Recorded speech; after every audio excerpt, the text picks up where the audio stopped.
No me daba cuenta que hoy me tocaba predicar. Entonces, pero es una bendición. Apocalipsis capítulo 1, versículo 1, 2 y 3.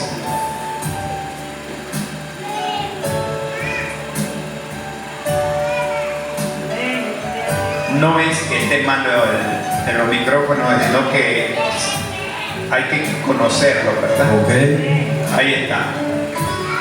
Ahí está. Hay vida en el enfermo. ¿Cuánto alaban al Señor? Vamos a leer la palabra del Señor honrando al Padre, al Hijo y a su Espíritu Santo. Dice esto: la revelación de Jesucristo que Dios le dio para manifestar a su siervo las cosas que deben suceder pronto, y la declaró enviándola por medio de su ángel a su siervo Juan, que ha dado testimonio de la palabra de Dios y del testimonio de Jesucristo y de todas las cosas que ha visto. Bienaventurado el que lee y los que oyen la palabra de esta profecía y guardan las cosas en ella escritas, porque el tiempo está cerca. Pónganse cómodos, hermano, decían alguien, pero no se duerman, ¿verdad? Quiero hablar un poco de cada versículo. En primer lugar, dice aquí la revelación de Jesucristo. Así dice en su Biblia, que Dios le dio para manifestarla, para manifestar a sus siervos. ¿Cuántos creen que el mundo no entiende esto? Porque la revelación no es para todos. ¿Para quién es? Para sus siervos. Debemos de sentirnos felices porque esta revelación se ha dado a conocer a nosotros, porque somos sus siervos. Amén.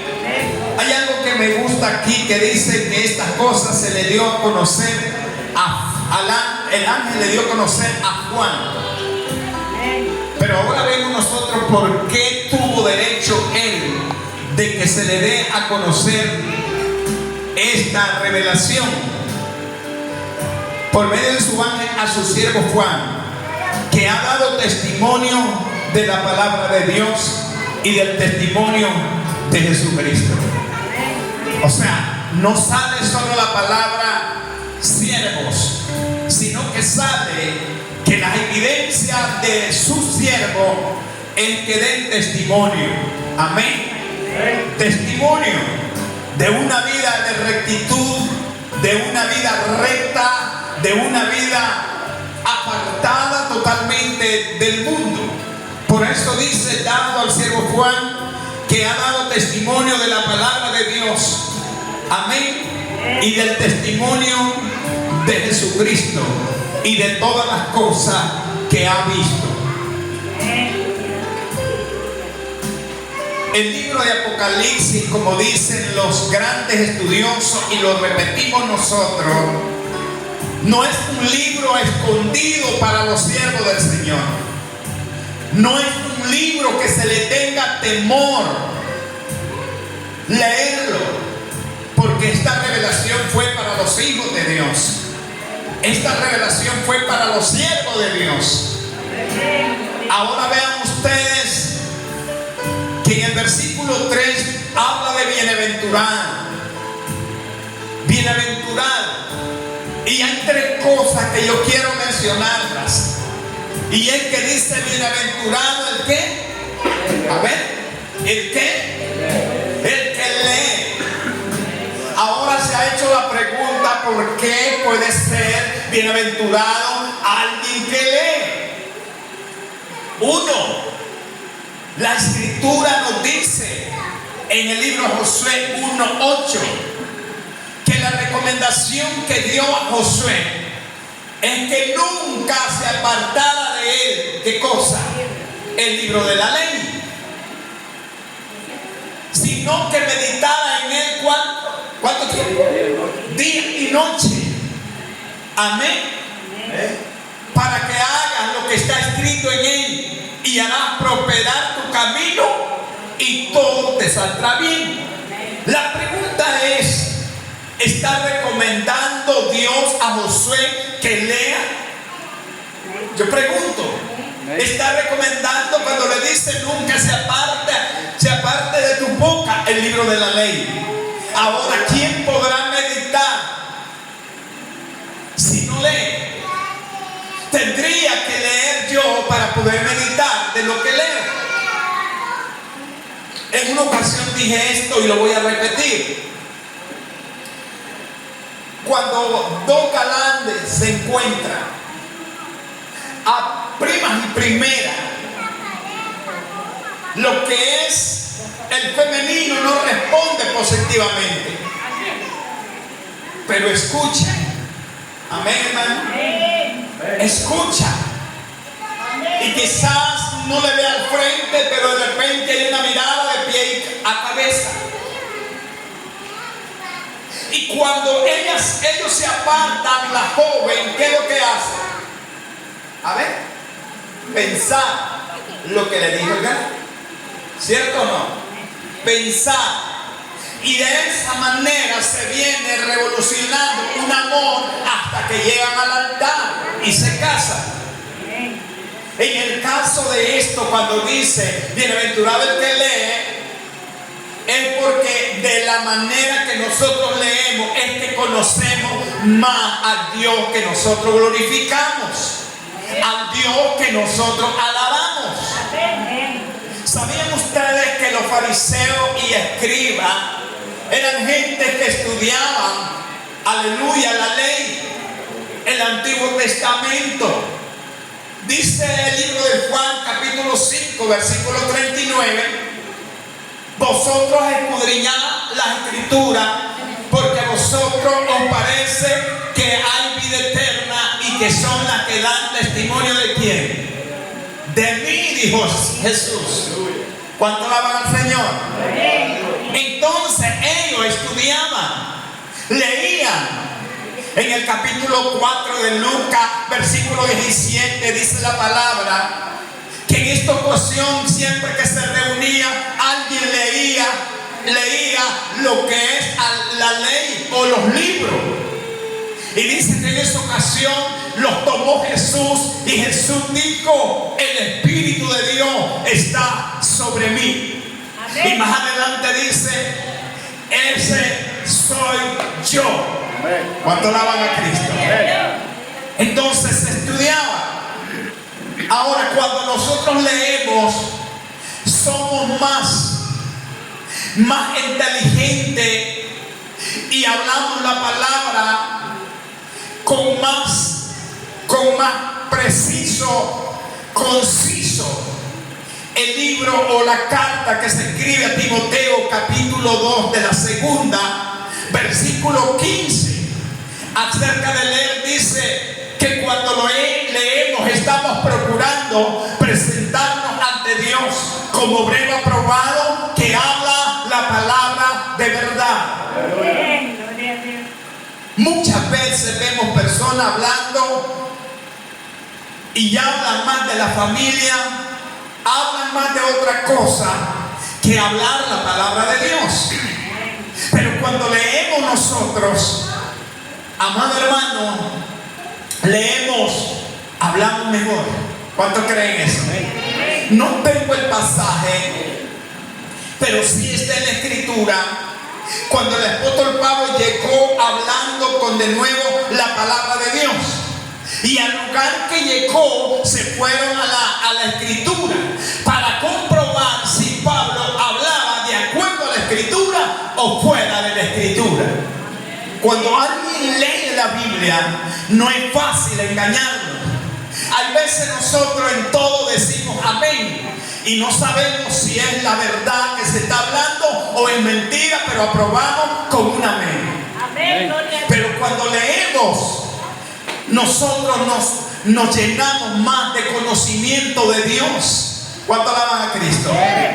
Entonces, La aventuranza inicia en el creyente cuando lee la Escritura. Amén. Cuando lee la Biblia. Y eso poco nos gusta. Yo, a un momento mi esposa ha dicho, te vas a enloquecer, porque estoy a medianoche leyendo la Biblia, escuchando mensajes. Me gusta mucho, soy adicto a eso.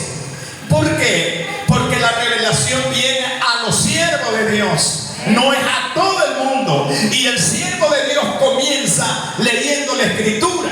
Amén. Y la segunda cosa que hallamos aquí, que dice el versículo 3 del capítulo 1, bienaventurado el que lee y los que oyen la palabra de esta profecía. No solamente a los que leen son bienaventurados. También son bienaventurados los que oyen las profecías. Amén. Que están escritas aquí. Amén. Es necesario. ¿Cuáles son las evidencias que puede tener un hombre o una mujer que verdaderamente está oyendo la palabra de Dios? Lo que dice el otro, pone por obra o en práctica lo que oye de la palabra del Señor. Entonces, si usted quiere ser bienaventurado dentro de los hijos de Dios, va a hacer tres cosas. Primero, que dice, va a leer, va a escuchar y va a poner por práctica, como dice aquí, la palabra de esta profecía, y guarda las cosas en ella escritas, porque el tiempo está cerca. ¿Cuántos creen esto, que el tiempo está cerca? Y entonces no hay que dormir, hay que leer. ¿Cuánto alaban al Señor? ¿Ha visto, hermano Javier, que escudriña bastante, que lee bastante? Voy a mencionar esto. Ahorita lo que está sucediendo en Israel, nosotros conocíamos que se hablaba de las 70 semanas, se hablaba del arrebatamiento, se hablaba de la gran tribulación, se hablaba del milenio y del juicio final y la eternidad que habrá. Pero nunca había oído predicadores, hermano Javier, como los que están saliendo, escudriñando la Escritura y hablando, enfocando el mover que Israel es el reloj profético del mundo acerca de lo de Dios.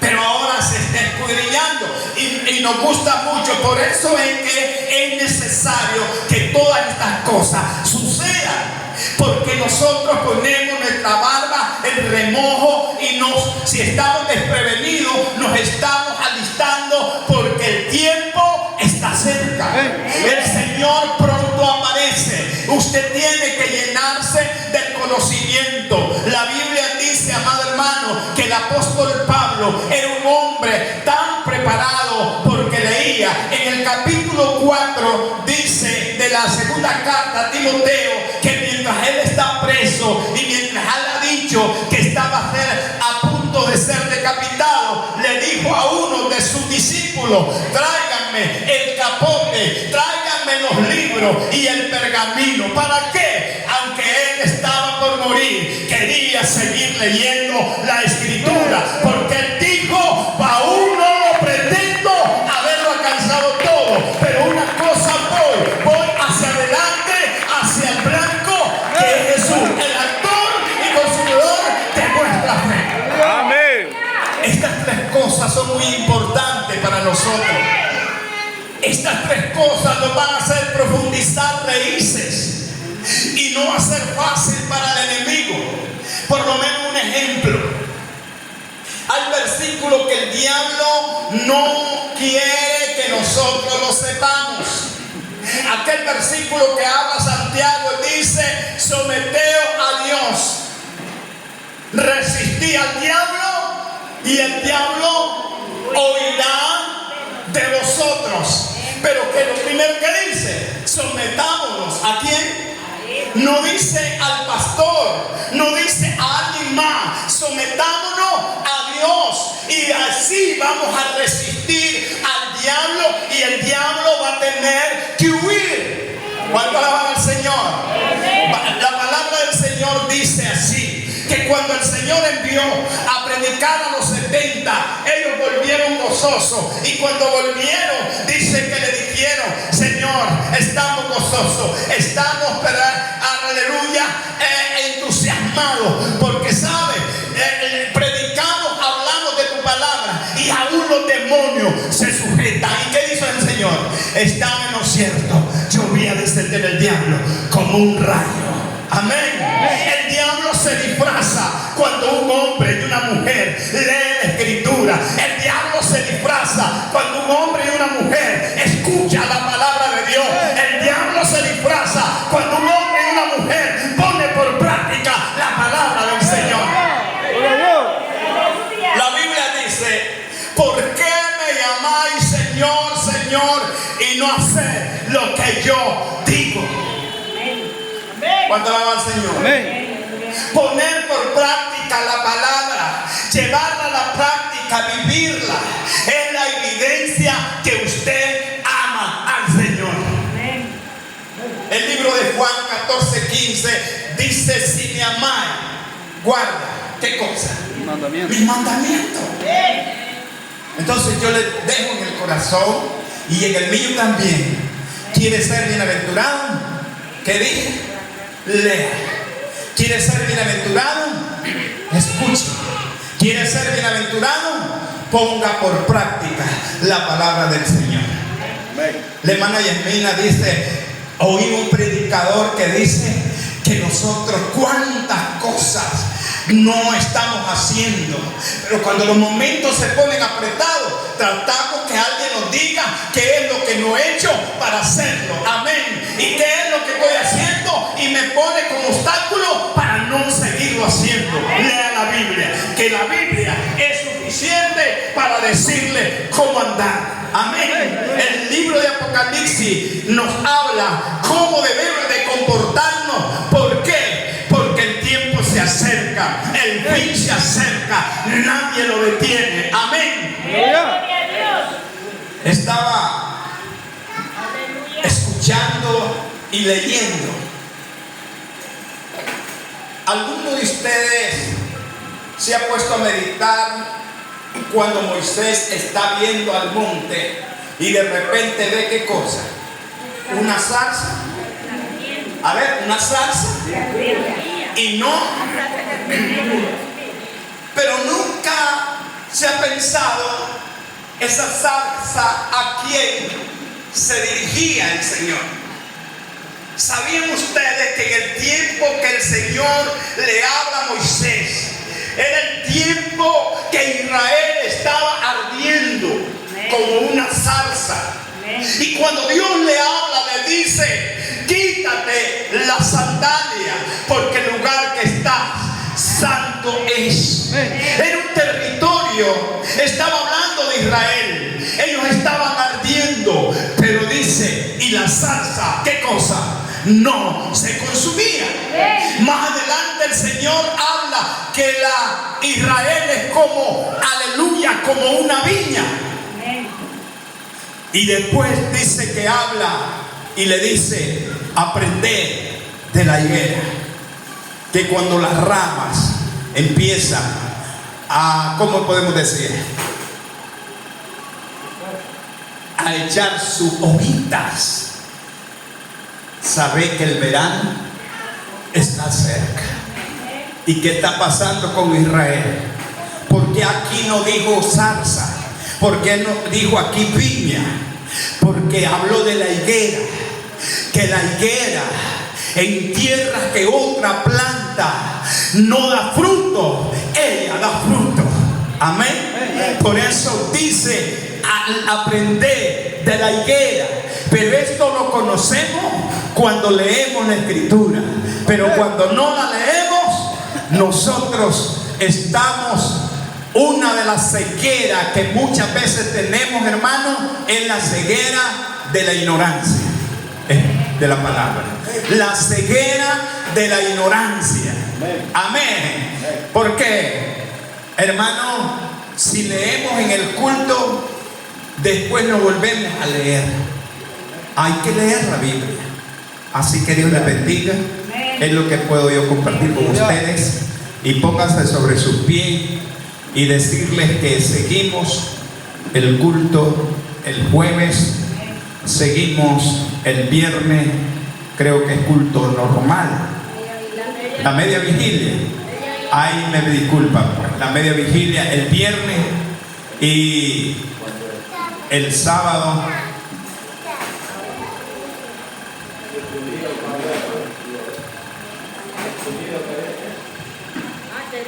el domingo, el culto, que hay un culto de siembra y es culto unido, es el 29, cae domingo por la mañana, ¿me entienden? Eso quiere decir que de este domingo al otro, de este que viene al otro, es el culto, y según va a ser donde nuestro hermano Daniel siempre. Es el lugar porque viene el hermano Yade con su iglesia, viene otro hermano que se llama Agustín, creo que se llama, ¿verdad? El pastor ahí, de una de las iglesias Pentecostés Unidas. Así de que a los que están en el grupo tocando, quieren que en esos cultos ellos toquen. Amén. La guitarra y el piano, sí, otra cosa no. Oiga, eso. Vamos